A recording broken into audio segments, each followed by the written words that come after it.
Well, hello there. This is the Miracles Happen Fertility Podcast. Welcome to episode 155. The podcast has taken an unexpected break for July of 2022. I have been inundated with lots of stuff going on, both personally and professionally, all actually good. So yay for that.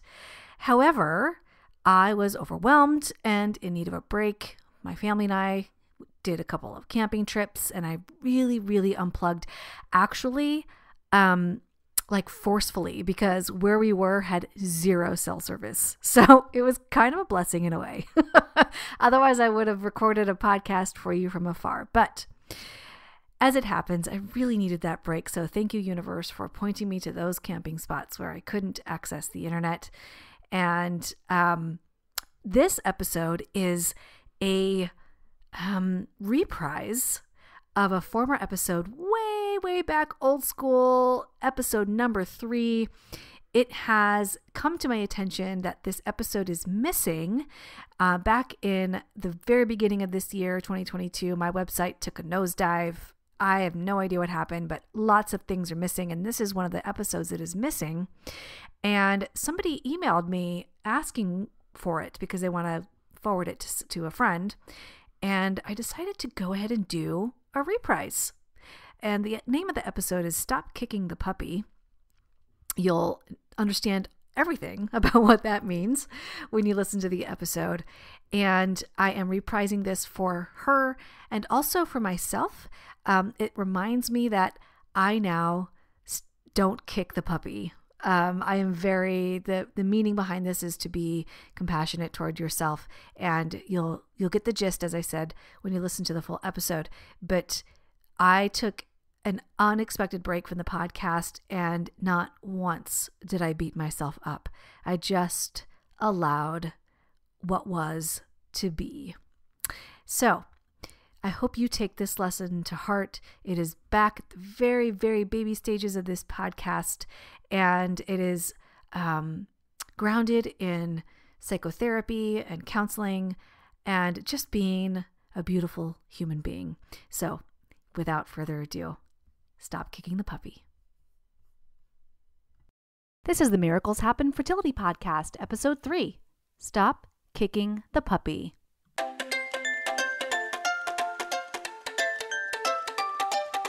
Welcome to the Miracles Happen Fertility Podcast, where it's all about using the power of your mind to create hope, health, and miracles on your fertility journey. And now your host, a dash of science and a heap of spirit, Dr. Maria Rothenberger.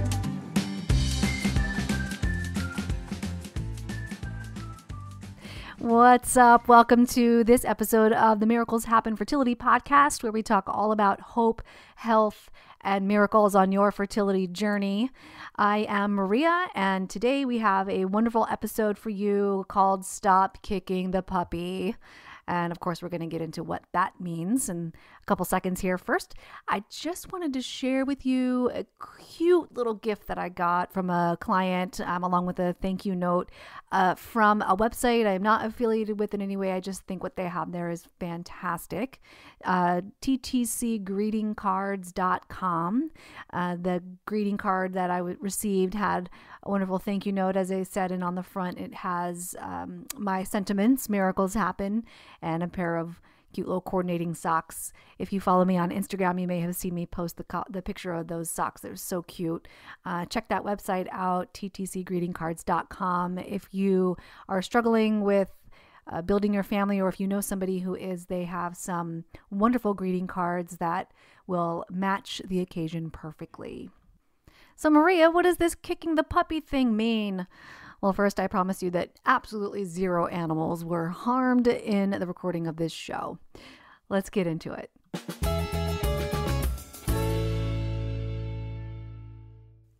Okay, so if you've heard me before, you've worked with me before, you know this phrase well. I use it often because it really strikes the depth of note that I'm trying to convey here when I talk about how people are so hard on themselves through the fertility journey. So I often talk about this concept radical self-compassion. And I talked a little bit about it in the second episode when I talked about mindfulness, but essentially what it means is that we have to go through such a difficult journey through this family building thing. And oftentimes what's happening is that we beat ourselves up all the time for various instances. For example, let's say you just get your period again for like the umpteenth time, right? You go home from work, you're already upset from having to contain your emotions all day long. You walk in the door, you get the mail, and you see a baby shower invite for some friend or cousin or whomever. It doesn't even matter. It's a giant trigger. And the feelings that come when you see that baby shower invite are so intense and so raw. And then on top of that, you judge yourself for having those feelings. You judge yourself for having any negative thoughts around that. So, F them, I'm not going to go. That's so stupid. Oh my gosh, how could I even think that? That's so bad. So here's my analogy with the puppy thing, okay? If you just imagine for a minute that there's this sweet little puppy waddling up to you, okay? Super friendly, just coming to you and rolls on its little back for a little tummy scratch or tummy rub. And instead of bending over and tickling its little belly and scratching its little belly, you kick it. Just sit with that for a second. And I'm really sorry for the graphic analogy. I know how painful this is. I'm a giant dog lover. That's what you're doing every single time that you beat yourself up. Every single time that you have a negative thought, a negative emotion, a painful thought, a painful emotion, and then you judge yourself for having those thoughts or emotions, you are kicking the puppy. The puppy doesn't deserve that, and neither do you. What you do deserve is a warm, welcoming tummy rub in the form of whatever that is for you. A glass of wine, a warm bath, a run, some healthy food or a mani-pedi. It doesn't really matter. A good book. It doesn't matter what that means for you. But what you deserve is to have your thoughts and your feelings, whatever they are, without judgment. And particularly without yourself judging yourself. Other people you have zero control over, as we know, Psych 101 here, right? Other people you have no control over. They can judge you all they want. It doesn't feel good. But the only person that you have control over is you. And so what I'm encouraging you to do in this episode today is to really consider how you beat yourself up. And sometimes we don't even realize that we're doing that. This is where mindfulness comes in all the way back, of course, to episode 2. And I'm going to talk about mindfulness all the time because without mindfulness, you would not be aware that you're beating yourself up. You wouldn't even know. The other day I was talking to somebody. She was a teenager, so it was not fertility related. But she said something that was so automatic to her. We were talking about something and she was correcting herself and said, "Oh my God, I'm so stupid. Oh my God, I'm so stupid." She was embarrassed about something and then she verbalized that she was stupid. And I know that sounds like just a flippant response, like it's no big deal, whatever. She doesn't really think that she's stupid. But she actually did think that she was stupid for saying that thing, for thinking that thing, and then for being embarrassed. She beat herself up for just having a feeling. Or for even just making a mistake. She beat herself up. It's bad enough to feel like, oh man, I made a mistake. Worse to beat yourself up for making that mistake. So mindfulness comes in where you notice, oh, I had no idea that I did that to myself. I had no idea that was an automatic thought. I had no idea that I beat myself up for not going to that baby shower, or having that negative thought about that pregnant person, or having that negative thought about that newly married couple. Oh, I bet they're going to get pregnant right away. Whatever it is that you're thinking, it's okay. So it's a different story. And I always say this, it's a different story if you wake up in the morning and you're like, let me see how I can make a pregnant person miserable today. Let me see how I can make their life hell today. Let me see how I can destroy somebody's spirit by saying something terrible. It doesn't even matter what the negative thing is. If you're waking up thinking, making plans about how to go about your day to make it terrible, then that's a different story and something else to talk about. But generally, when we have a thought like that, it's not that we're planning or we're meaning to be evil or something. It's just a thought and a feeling. And it's, of course, stemming from this really difficult, traumatic experience of infertility. And even if you're beyond the infertility thing, you're not even trying to get pregnant yourself, if you're in the adoption journey, for example, it's still striking the same note. Anytime you have a negative thought about somebody else's journey or somebody else's life, or, one time, I think I mentioned in the first episode, I was a child family therapist, and I was seeing this person who she was young, and she was talking about how she was going to have an abortion. And this was right in the middle of my journey, and there's zero political stuff on here. There's no judgment from me in terms of that. But the feeling that I had when she talked about having this procedure and then not caring after, she was like, oh, that's not a big deal. When I asked her the next session how she was doing about that, she's like, oh, that's not a big, whatever. That's not even in the forefront of my mind. I had a really strong reaction to that. And, gosh, someone could just so easily, say goodbye to this baby. It's not even a big deal. And here I am trying so hard. And then I beat myself up for having that thought. Here I am, a therapist. I'm supposed to be non-judgmental, right? And I was being judgmental in that space. And it's not because I was planning to harm her in any way. It was because I was going through this really traumatic experience, and my reaction came from that. Fortunately, I can now look at that and say, man, it was okay. It's okay that you thought that. Back then, I was beating myself up. Oh my God, you're supposed to be non-judgmental, blah, blah, blah. Now, it's okay. It's just a thought. It's just a feeling. And of course, it makes sense that you would have that. You can stop kicking that puppy. You can stop beating yourself up. And let me tell you, the reaction from your body, your biological reaction, listens to those emotions.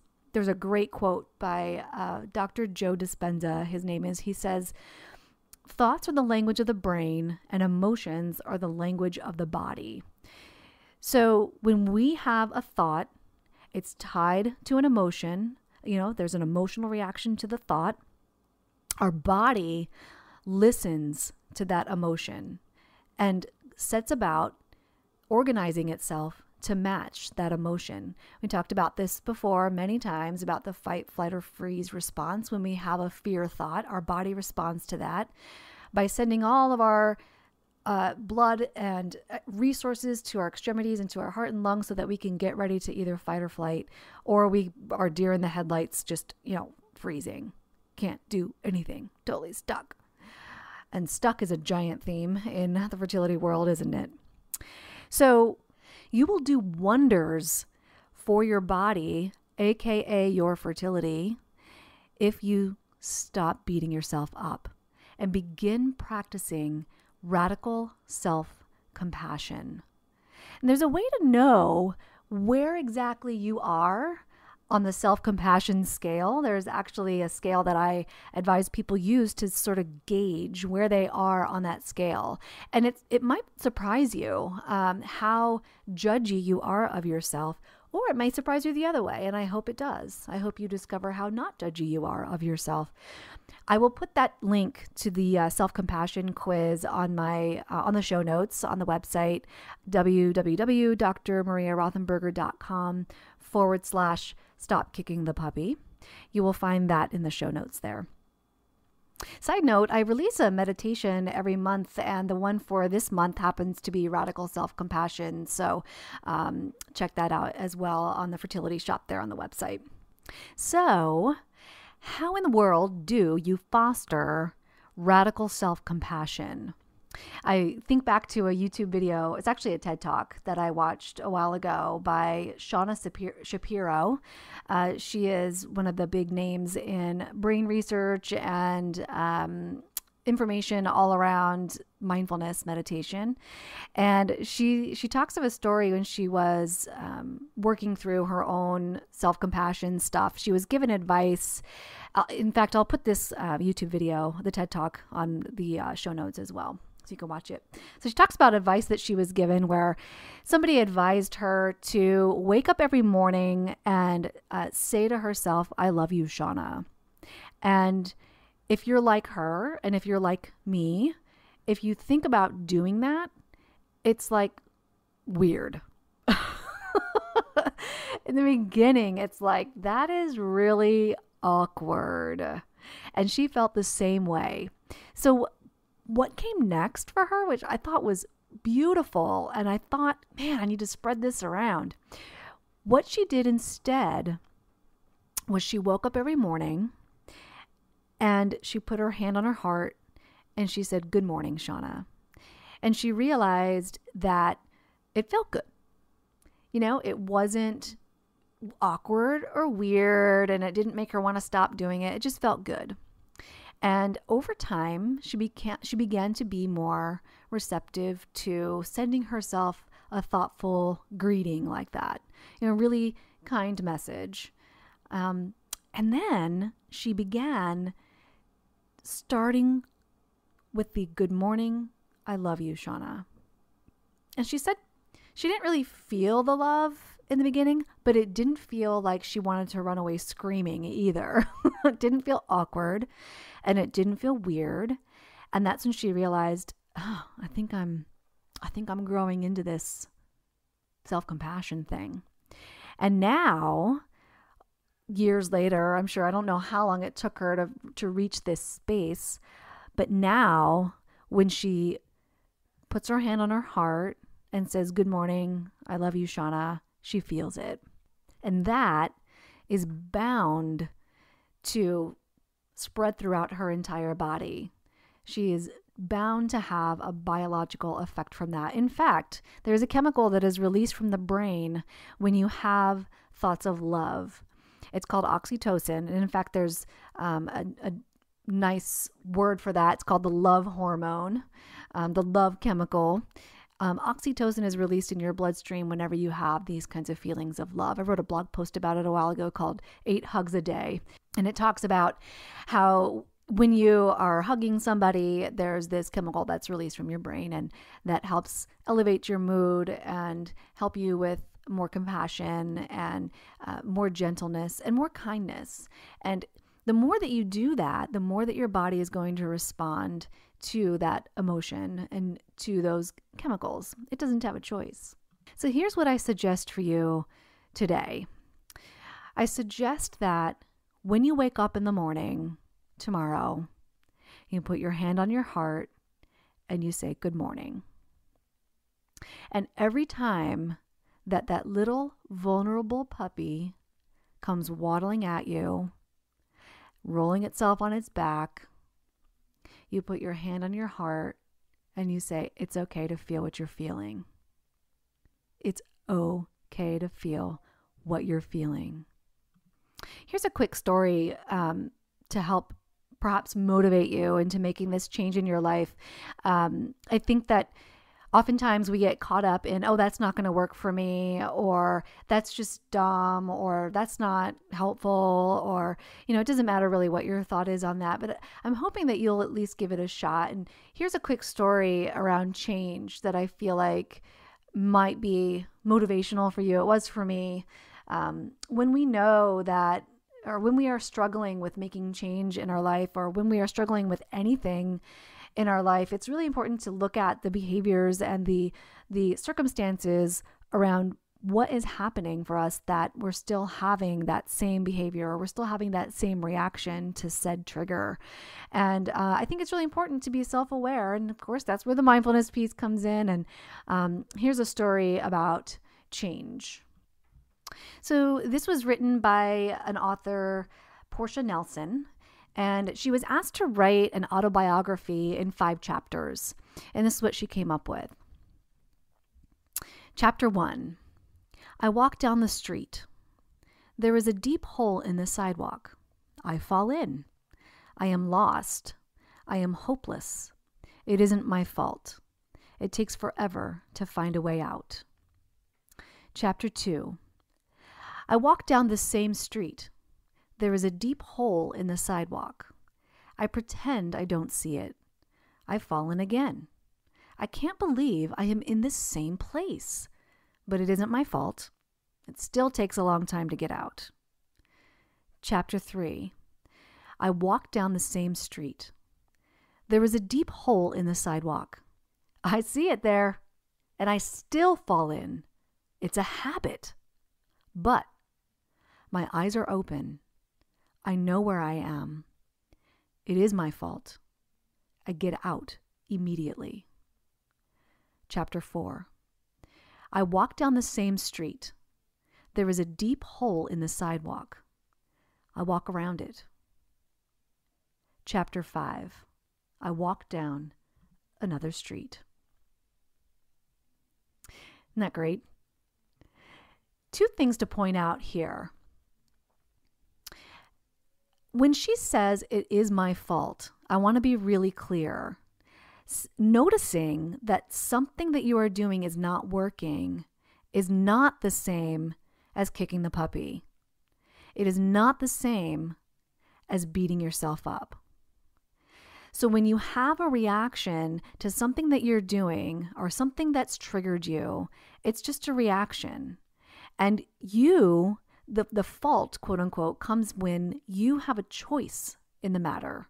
You have a choice to change it up. Yes, you've experienced a very traumatic thing. Infertility is no joke. I get that. And sometimes there's just this reaction that happens from trauma. Your brain has learned how to respond from this traumatic event. This is where the control comes back. And this is infertility stuff like 101. We need control. We need control of everything, right? This is where your control lies. You have control over what you do with that visceral reaction. Your brain has now been coded to respond in a certain way due to trauma. You have a choice what to do with that. Here's your control. You can choose another street. You can choose to do something different with that, to heal from it, to grow from it. So, how do you walk down another street? First, be aware that you're on the initial street. Second, realize you have a choice. And third, make that different choice. And here's where to start. Today's is about self-compassion. This is noticing that you're on the same street, that, I keep going down the same street. Maybe, just maybe, I can go down a different street. And first of all, I'm beating myself up. And second of all, I don't have to. I don't have to beat myself up. I can just have the reaction that I'm having. And here's where the brain starts changing. Because you've suffered a trauma, and make no mistake, trauma, infertility is precisely like other health condition traumas in the brain. It's the same response. There's a ton of research to support that.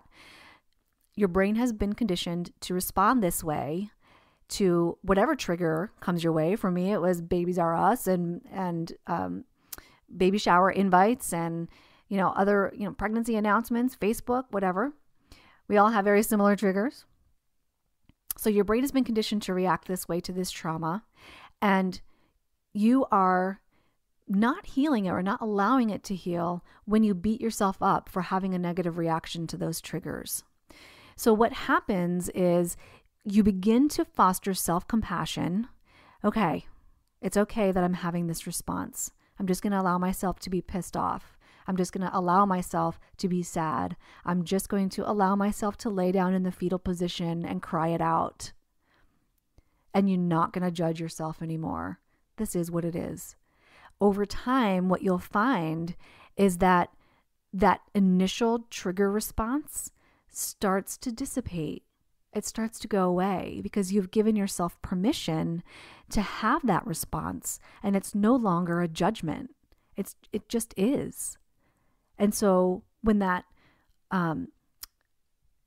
baby shower invite comes and you have the reaction of, oh, I don't really want to go. You say to yourself, okay, it's okay that you don't want to go. And you move on. Now, in that particular instance, you may eventually be fine and end up going, and that's completely fine too. If you respond to that baby shower invite saying you're going to go, and at the 11th hour you're not down for it, then you don't go, and you don't judge yourself. And I know that in itself is radical, right? This is why I call it radical self-compassion, because from my experience working with fertility people, we are so wrapped up in making sure everybody else is okay that actually taking care of ourselves for once feels super radical. Like, oh my God, can I actually say no to that? Can I actually not go to that wedding, bar mitzvah, bat mitzvah, bridal shower, baby shower, whatever it is? Can I really say no to that event? Yes. Yes, you can. And you have permission to not judge yourself over it either. That said, feelings might be hurt. That's okay. You've taught people around you what to expect from you. And when you begin to act differently from that, they're going to have a reaction. It's okay. Allow them to have their reaction. Send them peace and send yourself peace. It's all okay. All right. So your homework for this episode is to really notice when you are kicking that puppy. Really pay attention and put your hand on your heart and say it's okay that you had that reaction. And tomorrow morning when you wake up, hand on your heart, good morning, and your name. I'd love to hear how it goes. Send me a message, info@drmariarothenberger.com. I'd love to know your reactions to that, how it felt for you, if it felt weird, if it felt good. Let me know. And if you have any questions about it too, certainly send me that message. Just put in your subject line something about the podcast so I know that you're not spam and you're a real person. Okay, so just like every episode going forward, now comes what I call a mindful moment. This is paying attention to the present moment. And today we're going to be doing a very quick body scan. Okay. If you are driving, by the way, please do not close your eyes. You can be mindful just by listening to this podcast right now, or you can pay attention to the cars in front of you. Maybe look at who's got their brake lights on right now and notice who's got their brake lights on. That's your mindful moment if you're driving. For now, everybody else, if you can, you're comfortable, please close your eyes. If you are not comfortable closing your eyes, just have a steady, comfortable, easy, relaxed gaze about 4 to 6 feet in front of you. And I want you to notice where your feet are in space right now. Notice where your feet are. I'm going to ask you to just scrunch your toes up a little bit. Scrunch your toes and release them. Make them, I often say they should feel like wobbly like a jellyfish. Just sort of loose.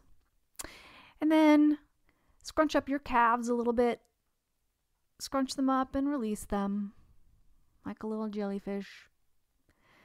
Scrunch up your belly now as hard as you can and release. Real wobbly. And now scrunch up your shoulders and your arms. Make fists with your hands as hard as you can. And release. Roll your neck around. noticing what it feels like to be in your body right now. And that's it. This mindful moment is a minute long. If you were able to pay attention, and if you noticed your mind wandering in that, congratulate yourself. Whenever you notice that your mind has wandered and you've brought it back to present moment, that's a win. Celebrate it. Okay, that is all for today's episode. If you were looking for show notes, links, and things that we talked about today, head on over to drmariarothenberger.com/stop kicking the puppy. And if you are feeling especially kind and compassionate today, head on over to iTunes and rate this show. That'll help boost exposure to other people and folks who are looking for the same cool information that you're getting on this infertility and fertility journey. And join us for our next show called The Joy of Infertility. Wait, what?